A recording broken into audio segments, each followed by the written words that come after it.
Welcome to Lost Love Mystery, where every story unravels a secret.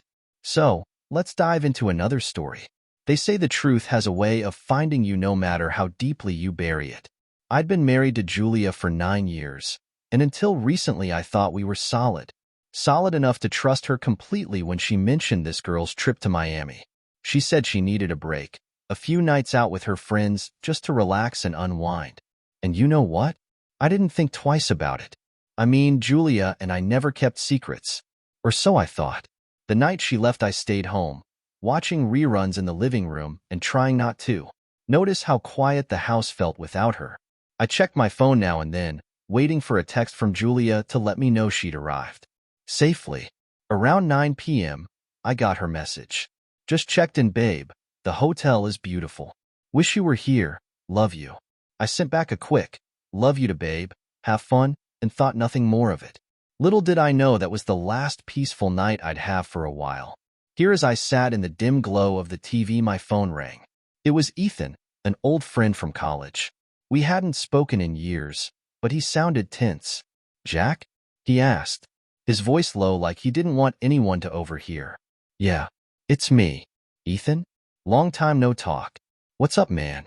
I tried to sound cheerful, though it was pretty odd to hear from him after all these years. Jack, I don't really know how to say this. His voice trailed off and my heart started pounding. I'd never heard him like this. What's going on, Ethan? You okay? Listen, I saw Julia tonight in Miami. He took a deep breath. She wasn't alone. I froze. What do you mean she wasn't alone? I mean she was with another guy, Jack. They were close. Dancing. Touching. I think something's going on, man. There was a long pause. I felt like I'd been hit in the gut. Are you sure it was her? I finally managed to say, although I already knew the answer. I'm sure, Jack. I saw her with my own eyes. He hesitated. Listen, do you want me to keep an eye on her? Yes, absolutely. The words left my mouth before I could think twice. Follow them. Let me know if anything happens. And that was it. I didn't sleep a wink that night. Every time my phone buzzed with a text, I have expected it to be Ethan with some new nightmare of an update. The next morning, I didn't waste a second. I booked the first flight to Miami, threw a few clothes into a bag, and left without a word to Julia.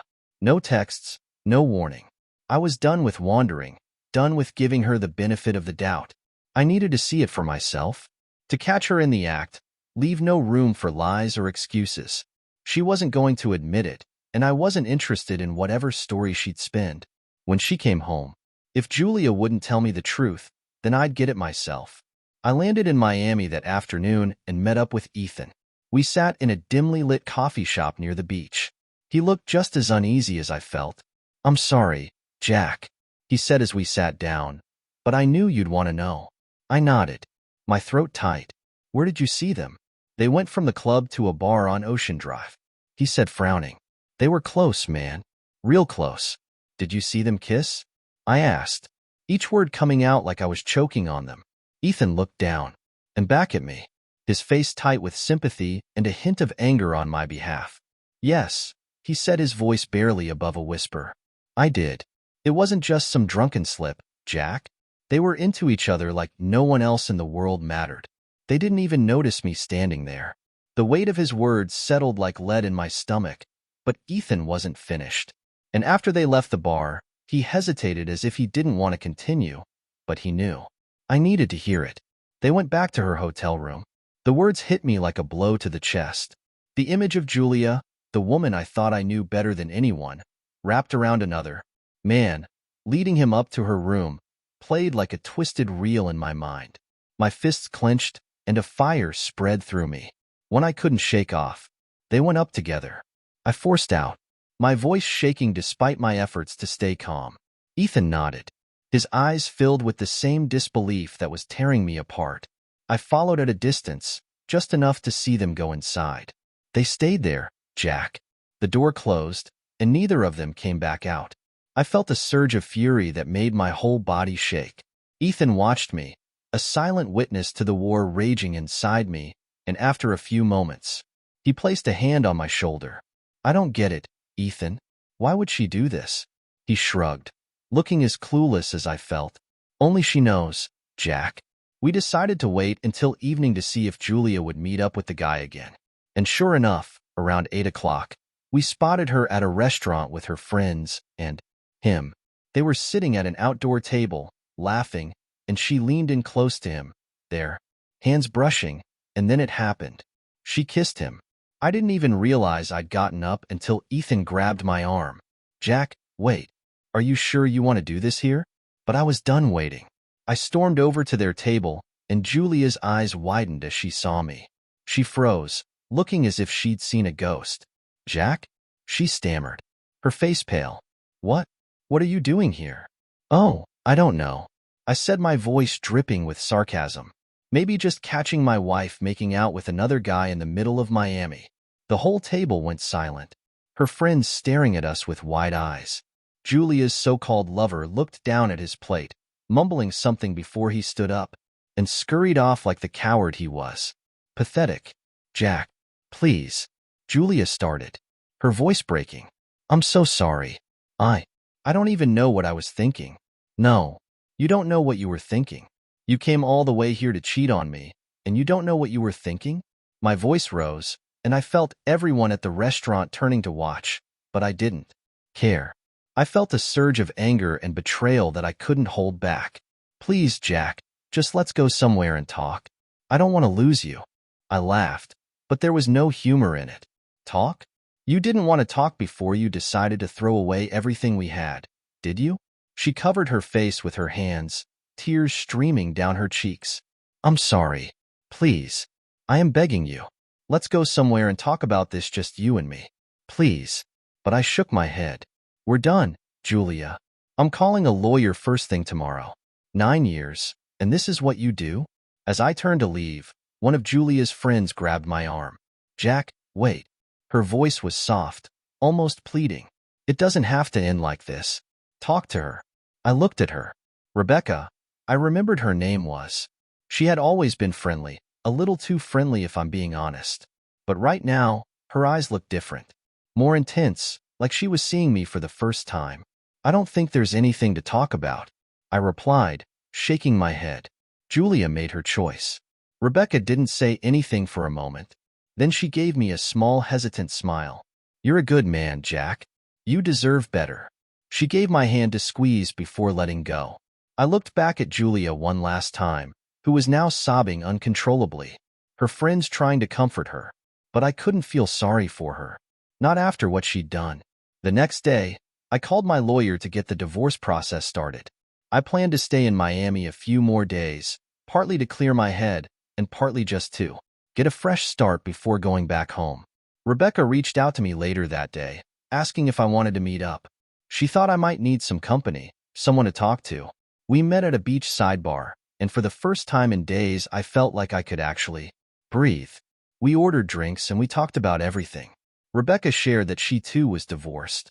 Her husband had cheated on her with his secretary. She also told me that she'd known Julia for years, but always believed I was the one who truly held our marriage together. I've always thought you were too good for her, you know? Rebecca said, swirling her drink. I've seen the way you look at her, like she's the only woman in the world. I don't know why she did it. I wish I knew too, I replied, staring out at the ocean. But it doesn't matter now, I'm done. Rebecca leaned in closer, her hand lightly touching mine. If you ever need someone to talk to, or anything else, I'm here. She paused, her gaze deedy, and then added softly, you're the kind of man who deserves better. Someone who values what you bring into a relationship. We locked eyes, and suddenly I was aware of how close she was. She wasn't like Julia, that was for sure. She was confident, bold, and there was a spark between us that I hadn't felt in a long time. One thing led to another, and by the end of the night we were back in my hotel room. It was unexpected, but in that moment I felt like I was finally letting go of all the anger and betrayal. That night Julia showed up at my hotel room looking like a wreck. She must have found out from one of her friends where I was staying. Jack, please, she sobbed, her voice hoarse.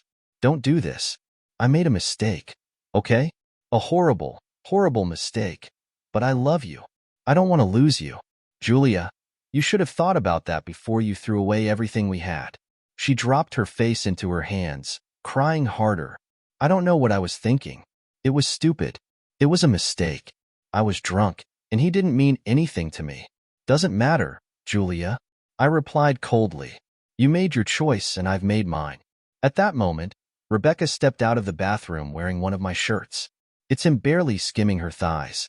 She was bare below the waist, her legs exposed, giving no illusion of innocence in this situation. She looked at Julia with a gaze that held both pity and a hint of satisfaction. Rebecca? Julia looked stunned. Her eyes darted between us. Realization dawning. Oh my God, Jack. Are you too? I didn't bother denying it. Why does it matter, Julia? We're done, remember? Julia's expression went from heartbreak to pure rage. You've known her for years. She was my friend, Jack. How could you? How could you betray me like this? I laughed bitterly. You're asking me that? After what you did. Rebecca stepped forward, her gaze steady.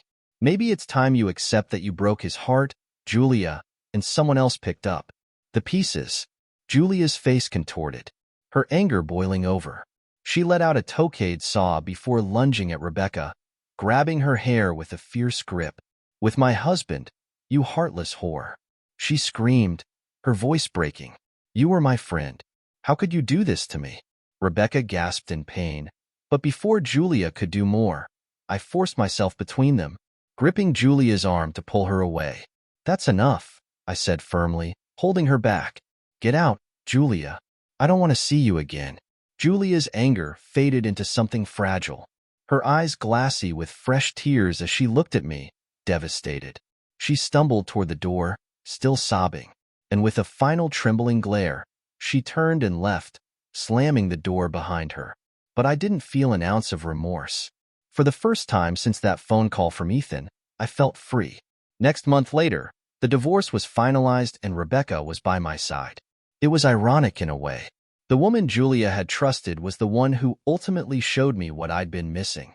All along, Rebecca and I had moved to a new city, far from Julia, and eventually we got married. We kept the ceremony small and intimate, just close friends and family, but it was exactly what I'd hoped for. Together we made a fresh start, and for the first time I knew what real love and trust felt like. As for Julia, I hadn't spoken to her since the divorce was finalized. I did hear, though, that she'd started dating again, having a few relationships that never seemed to last. She was constantly breaking up with people, but honestly I didn't care. I was happy with Rebecca, and that was all that mattered to me now. Thank you for watching.